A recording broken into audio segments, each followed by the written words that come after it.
Caribbean सागर के बीच एक परिवार छुट्टियां मना रहा होता है। वहाँ जूलिया तैरने के लिए पानी में कूद जाती है, लेकिन उसे आराम करते समय अजीब सा महसूस होता है और वो पीछे मुड़ के देखती है, लेकिन उसके आसपास कुछ दिखाई नहीं देता। उसे लगा शायद उसका भ्रम होगा, लेकिन कुछ देर बाद फिर वही एहसास होता है, लेकिन इस बार भी कुछ नजर नहीं आता। लेकिन इस बार वो घबरा जाती है और बोट की तरफ तैरना शुरू कर देती है, लेकिन अचानक उसकी टांग जोर से कोई खींचने लगता है और वो जोर जोर से चिल्लाने लगती है। उसकी बेटी कैसी हेडफोन लगा के म्यूजिक सुन रही थी, इसलिए उसे कोई आवाज नहीं आती। पति टॉम और बेटा बेन समुद्र में मछली पकड़ने में व्यस्त थे।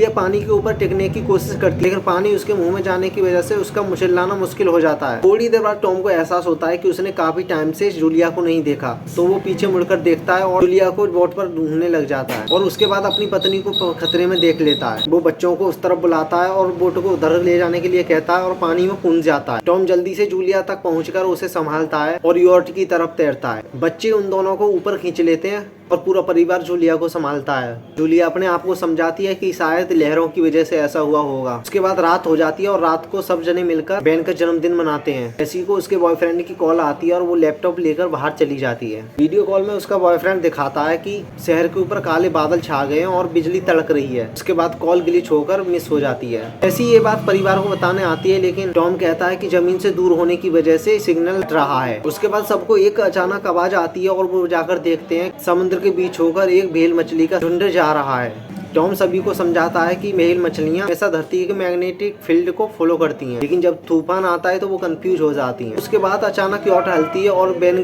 जमीन पर गिर जाता है। उनको चिंता हो रही होती है कि कहीं यॉर्ट को नुकसान तो नहीं पहुंचा, इसलिए वो चेक करने के लिए समुद्र में कूद जाता है। लेकिन कुछ देर बाद वो सतह पर वापस आता है और उसके हाथ में कट लगा हुआ। जूलिया जख्म को पट्टी कर रही होती है। टॉम जूलिया को बताता है कि मुझे पानी के नीचे कुछ ऐसा अजीब सा लगा जैसे मेरे पीछे कोई बड़ा जीव हो। जब उसने पीछे मुड़कर देखा तो उसे प्रोपेलर से कट लग गया। कहता है कि जो भी चीज थी वो बहुत खतरनाक और बड़ी थी। टॉम को यॉट पर काफी नुकसान दिखाई देता है, इसलिए वो मदद के लिए कॉल करते हैं। जूलिया बार-बार कॉल पर ट्राई करती है, कैसी सिग्नल ढूंढने की कोशिश करती है, लेकिन कोई काम नहीं करता। उसके बाद कैसी को एक अजीब सा जीव दिखाई देता है, लेकिन बाद में पता चलता है कि उसका भाई वो बेन था जो उनके साथ मजाक कर रहा था। कुछ देर बाद यॉट पूरी तरह बंद हो जाती है और वो समुद्र के बीच में फंस जाती है। जूलिया कॉल पर आवाज सुनती है, वो आवाज इतनी खराब होती है तो उनको कुछ समझ नहीं आता। टॉम अपने परिवार को बताता है कि उनके पास सिर्फ 4 दिन का खाना पीना बचा है, लेकिन अब उन्हें मछली पकड़ने वाली नाव की तलाश करनी थी। उसके बाद सभी लोग सो रहे होते हैं, अचानक रडार पर अजीब सा डिटेक्ट होता है और उन सभी को अजीब सी आवाज सुनाई देती है। सब दौड़कर बाहर आते हैं और हैरानी से देखते हैं कई सारे उल्का पिंड जमीन पर गिर रहे थे। जहाँ जहाँ उल्का पिंड गिर रहे थे बहुत भयानक धमाके हो रहे थे।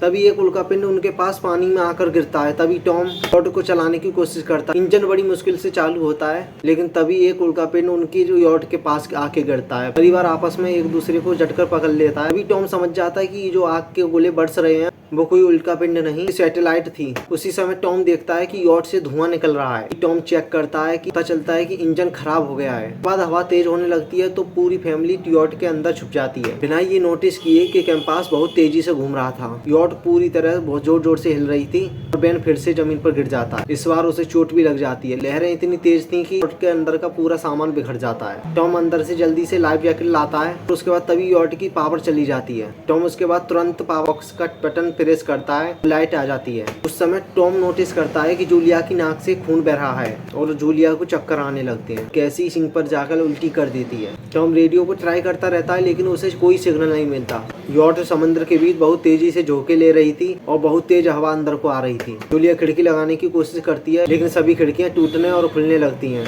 टॉम एक फ्लेयर जलाता है और उसके थोड़ी देर बाद अंधेरा हो जाता है। अगली सुबह फैमिली शॉक में उठती है कि वो खतरे से बच गए हैं, लेकिन यॉट पूरी तरह तबाह हो गई होती है। वो बाहर आते हैं तो देखते हैं कि समुद्र पूरी तरह सूख गया और पानी पूरी तरह गायब हो गया और यॉट जमीन पर अटकी थी। सब ये देखकर शौक में आ जाते हैं। ऐसी सिग्नल चेक करती है, लेकिन नेटवर्क बिल्कुल डाउन होता है और बेन 2 मरे हुए केकड़ों से खेलने लगता है। टॉम कैंपास चेक करता है और वो देखता है कि सब कुछ उल्टा हो गया है। ये आखिरी बार 7 लाख साल पहले हुआ था। कैसी को लगता है कि उसका बॉयफ्रेंड मर गया होता और अंदर से टूट जाती है। जूलिया उसे समझाने आती है, लेकिन कैसी अपनी माँ को दूर कर देती है और छुपने चली जाती है। जूलिया और टॉम टॉम बची हुई सप्लाई देखते हैं। बेन अपने बर्थडे के सारे गुब्बारे एक पत्थर से बांध देता है ताकि किसी को भी उनके यहाँ पर होने का अंदाजा लग जाए। टॉम एक बार फिर कॉल पर ट्राई करता है और इस बार उसका कनेक्शन एक आदमी से हो जाता है। उसका नाम नाव होता है और वो एक सबमरीन का कैप्टन होता है। हम देखते हैं कि उसकी सबमरीन भी एक लैंड पर अटक गई है। कन्फर्म करता है कि मैग्नेटिक पोल्स रिवर्स हो चुके हैं, इसलिए ओशन पीछे हट गया है और जमीन डूब गई है। वो कहता है कि मैंने अभी तक और भी कोई सर्वाइवर नहीं देखा। वो कहता है कि शायद पोल्स फिर से रिवर्स होंगे और एक हफ्ते में शायद समुद्र फिर से वापस आ जाएगा। ना उनको वार्न करता है कि जितना हो सके तुम उतना ऊंची जगह चढ़ जाओ,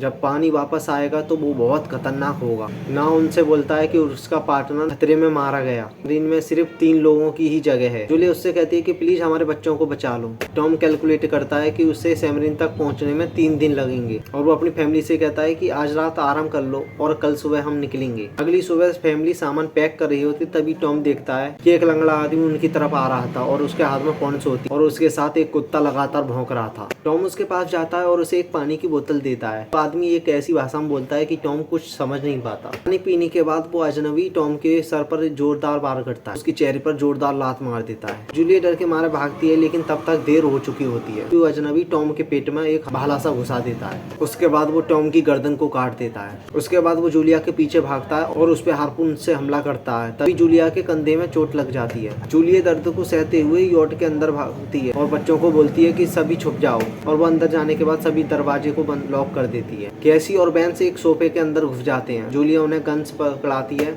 खुद एक चाकू लेकर बाथरूम में छुप जाती है। वो आदमी दरवाजे पर जोर जोर से धक्का मार रहा था लेकिन आखिरकार वो अंदर घुस ही जाता है। पहले तो वो थोड़ा सा खाना उठाकर खाता है तो वो इधर उधर देखने लगता है और बाथरूम की तरफ जाता है, लेकिन जूलिया एक छोटे से दरवाजे से होकर बाहर निकल जाती है। वो आदमी समझता है जूलिया शायद भाग गई। जैसे ही जूलिया बाहर को निकलने लगती है तो उसका कुत्ता देख लेता है और वो भौंकने लगता है। कुत्ता उस पर झपटता है लेकिन जूलिया उसे चाकू से मार देती है। कुत्ते की चीख सुनकर वो आदमी बाहर आता है और अपने कुत्ते की लाश देखकर आग बबूला हो जाता है। इस बीच जूलिया यॉट के दूसरे हिस्से से अंदर जाने की कोशिश करती है। वो ऊपर चढ़कर टूटी हुई खिड़की से अंदर घुसने की कोशिश करती है लेकिन वो आदमी पहले से ही वहां पहुंच जाता है और वो उसे पकड़कर जोर से गुस्सा मारता है जिससे जूलिया नीचे गिर जाती है। जूलिया फर्नीचर पकड़कर बचने की कोशिश करती है लेकिन आदमी उसे लात मारकर दूर फेंक देता है। उसके हाथ पर पैर रख देता है ताकि वो चाकू को छोड़ दे। फिर उसके बाल पकड़कर उसका चेहरा जमीन पर दे मारता है जिससे उसे काफी गहरी चोट आती है और उसकी नाक से खून बहने लगता है और उसे उठाकर उसका गला दबाने लगता है। कुत्ते के अंदर से बच्चे ये सब कुछ देख रहे होते हैं। इसी बाहर निकलकर फ्लेयर गन चलाती है जो सीधा उस आदमी को लगती है और उसके शरीर में आग लग जाती है। बच्चे वहाँ से भाग जाते हैं और जूलिया वापस आती है। वो उसे लात से किक मारती है।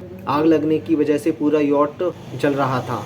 जूलिया जल्दी से वहाँ से सामान उठाकर निकलने की कोशिश करती है। बेन और कैसी अपने पापा के पास जाकर रोने लगते हैं। जूलिया भी वहाँ आकर बैठ जाती है और तीनों लोग आंसुओं के साथ टॉम को आखिरी अलविदा कहते हैं। तभी वो डरावना आदमी यॉट से वापस बाहर निकल आता है। जूलिया ये सब देखकर अपने बच्चों के साथ भागती है।